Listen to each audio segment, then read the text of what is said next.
This is the only way to beat the market. All right, this is it. There's no other way. I'm not sure why you'd want to struggle to beat the market anyway, but it seems like everybody and their mom want to beat the market. Well, show the market that I know more than the market does. All right, so I'm just going to share this with you because once you hear this, you're like, wow, Josh, you are bringing the information to me front and center. Where would I be without Josh? Tell me how to beat the market. And that's where it took Pablo. All right, anyway, so you want to know? You ready? Before I'm going to share this with you, but you got to watch the whole video. Yeah, I like when people do that. You'll find the answer at the end of the video, though. I'm going to share with you now. You ready? You ready? People right now are getting mad. All right, so here's what I was reading this morning about Warren Buffett and how he has 43% of Berkshire is in Apple stock. And then I think the second largest holding is Bank of America.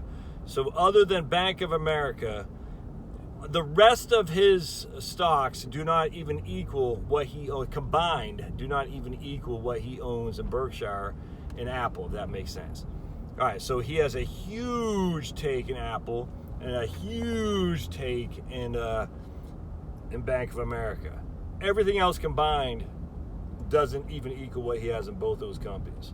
And again, minus Bank of America, everything else he has doesn't equal what he owns in Apple. All right, so how do you beat the market? It's freaking simple. If Apple does market outperforming, he will beat the market. It's literally that simple. If Apple does sour to what the market's doing, he will look like a dog. It's that simple. I'm telling you, man. The only way to beat the market is to be what's called a concentrated portfolio or what's called active share. The more concentrated, the more opportunity there is to beat the market. That's it.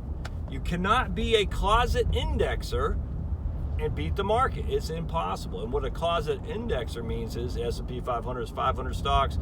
You got 400, but you're charging 1.5. There's no way to beat the market. It's just not going to happen. You inherently cannot beat the market by being a closet indexer and charging high fees. The only way to beat the market is to be concentrated. And again, this goes back to active share. It seems like the whole thing on active share is kind of fallen away some. I'm not sure exactly what that was, why, but a few years back, man, is it even 10 years now? It might well be. A guy, a researcher at Yale, two researchers at Yale, and again, Yale needs to change their name because that's racist. But they never will.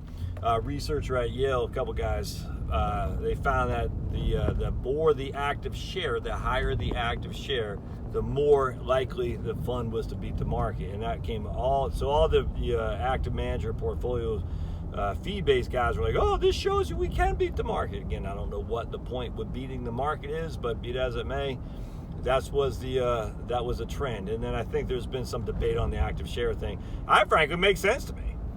If Apple does well, Berkshire Hathaway looks like a freaking king. If Apple does poorly, Warren Buffett looks like he's an old man and needs to go retire. That's literally that simple.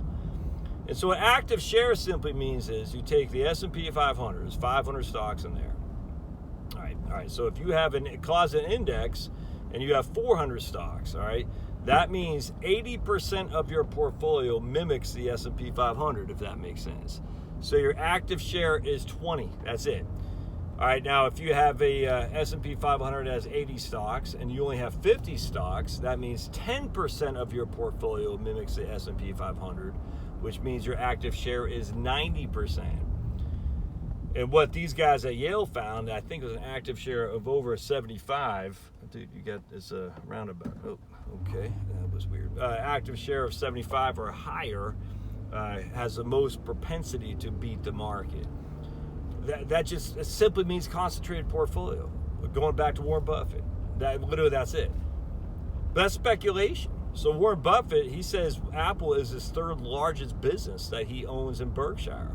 I think Geico and some other company, and then Apple. So I mean, that it's literally that simple. There's no real issue here. Is that if you have a high active share, you're taking a concentrated risk, you have more of a chance to beat the market. You also have more of a chance to go bankrupt as well. It's that simple. So You just learned something from me today. You didn't even have to watch that long of a video, but just remember, the higher the active share, the more likely to beat the market. The lower the active share, the more likely to have market-like returns. A closet indexer is a fund, which are many, that basically mimic the market, but yeah, they charge high fees, and they'll never beat the market. So don't buy closet indexers. Either just buy the index outright, or go in concentrated portfolios and find mutual funds and ETFs that are very concentrated. And that you can look at it by, I think Morningstar does the percentage of active share. I will see you.